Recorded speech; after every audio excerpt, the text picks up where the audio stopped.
Back here on CBS Sports HQ, presented by FanDuel. Two more head coaching jobs in the NFL have opened up within the last 24 hours or so. The Patriots announcing shortly after that Week 18 game that they are moving on from Jerod Mayo after one season. The Patriots going 4-13 under Mayo, and they're going to have the 4th overall pick in the draft. And the Jags, of course, announcing today that they are firing Doug Peterson. That ends his 3-year run in Jags. Peterson going 22-29. The Jags also going 4-13, and they're going to pick 5th overall in the upcoming draft. Getting a look at the carousel, all of the openings so far. There are some interims in place because for the Bears, Jets, and Saints, all of those firings happened mid-season. The first one, of course, Robert Saleh. That was after Week 5. Then followed by Dennis Allen. That was the start of November. And then Matt Eberflus, the Bears moving on from him at the end of November. And then, of course, Jerod Mayo, Doug Peterson. As it pertains to the Patriots and the Jags, we're still waiting to see what happens there. So let's talk about the NFL coaching carousel with our lead NFL insider, Jonathan Jones. JJ, always good to see you. Let's start with the most recent news here with the Jags moving on from Doug Peterson. That was pretty anticipated, I would say. But Trent Baalke, he is still going to be there. That might be a little bit more shocking. How is this going to change? Because there is a new structure that they have in place there in terms of the hiring. So how is that going to work for this new head coach that's coming there in Duval? Yeah, so the Jags are going to be pitching this to potential head coaching candidates. Hey, you're not reporting to Trent Baalke. You are reporting directly to owner Shad Khan. We'll see if it works. Look, in talking with folks around the league, first of all, a lot of people anticipated that Trent Baalke would not return as general manager of the Jacksonville Jaguars. Here's what I can tell you. Folks inside that building more or less tend to like Baalke. Folks outside that building, or folks who have worked with him in the past, maybe at previous stops, don't really seem to like him. So there's a reputation that he has that the Jags are going to have to work through as they figure out who their next head coach is going to be, who will accept the interview request when they get the permission slips. And so that's what we're going to see and work through. I'm not saying the reputation is earned or deserved or anything like that, but it is a fact that is how a number of folks around the league view this current setup with Jacksonville. You're right. We did anticipate and believe that Doug Peterson would be let go. And so obviously after not being able to build upon the success of the first year in the offense, struggling the last 2 years, and then sort of scapegoating the defense about 12 months ago and hiring a new staff that didn't do too much from that, we see that, of course, the Jaguars are moving on. But in talking with folks, if you remove the general manager portion of this, and it is a significant portion of this to remove, you have a Jaguars team in a winnable division, the AFC South. You have a quarterback under contract in Trevor Lawrence. You have great new facilities. You have less pressure, frankly. It's a small media market. And so, and you have a hands-off, non-meddlesome owner in Shad Khan. So of the jobs that are open and available, it is at the higher echelon of those jobs. But of course, Jaguars just getting started on this. We'll see who they request to interview. Yeah, it's crazy to think that this is the same head coach with Trevor Lawrence there that made it to the playoffs back in 2022. And to your point, they haven't been able to build on that. Let's talk about the Patriots, because the news coming down yesterday that they're moving on from Jerod Mayo after one season there.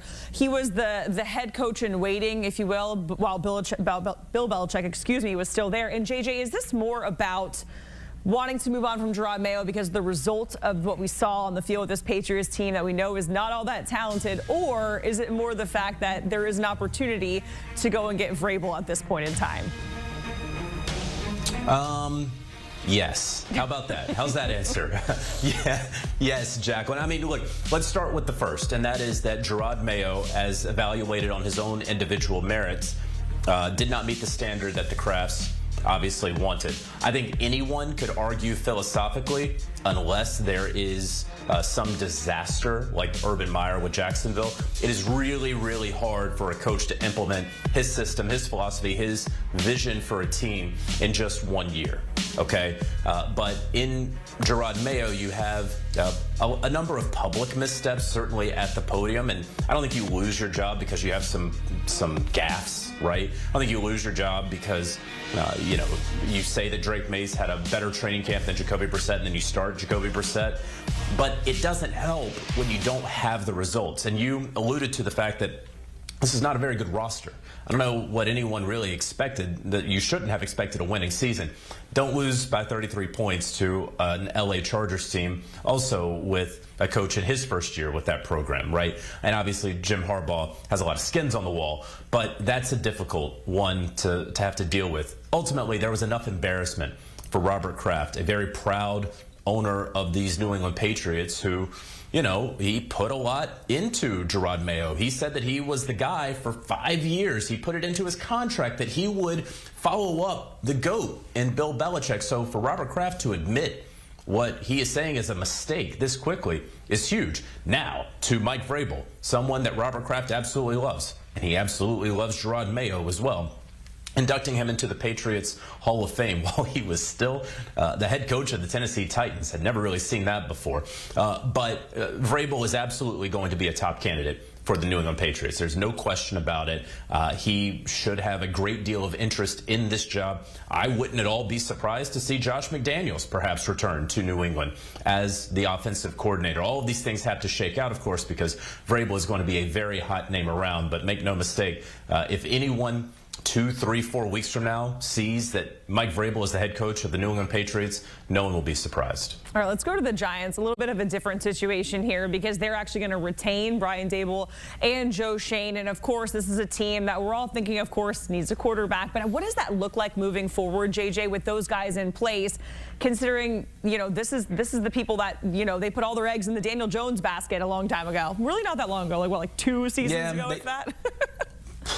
I know, but, you know, 2 years ago at this age, it feels like forever ago. Look, they did. However, they didn't draft Daniel Jones, right? And they made the calculation that, you know, it was coming off that year where Brian Daboll wins Coach of the Year, and they get to the playoffs, and they, you know, they won too many games, I honestly would say. And I think some folks there would also say. And then things started to crumble, right? And Daniel gets injured, and the offensive line gets injured. They can't figure it out with Saquon contractually. Then it looks ugly on HBO Hard Knocks, right? And it continues on, and they ultimately decide, as we all watched play out, that, okay, we're going to go with the $40 million quarterback. This is what we paid him for, and we will part with Saquon Barkley, because that's the decision that they were left with. You had to pick one, and that's what they chose. Clearly, that was the wrong answer. But John Merrill was around for that discussion, as we all saw, signed off on that discussion. And so that is in part why we are seeing these two come back. They have a history together, Daboll and Schoen, dating back to Buffalo. They're able to really bring up Josh Allen in that system, in that culture, and really kind of make him and mold him into the MVP candidate that he is today. And so that is the hope for John Merrill with the Giants picking at number 3 overall.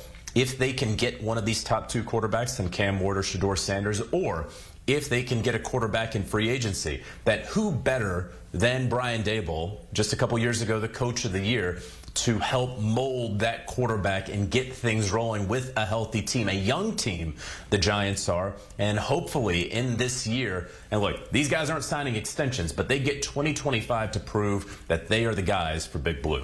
Yeah, we keep saying, you know, Shedeur with his Giants cleats, so we'll have to see what happens there. Anything can happen in the draft. We know that, JJ. Finally, let's talk about the Bears, because they requested interviews with Ben Johnson, Aaron Glenn. It really feels like Ben Johnson, of course, is one of the top candidates in this coaching cycle. Who else would you put in that category to have some of the names that have been thrown out there?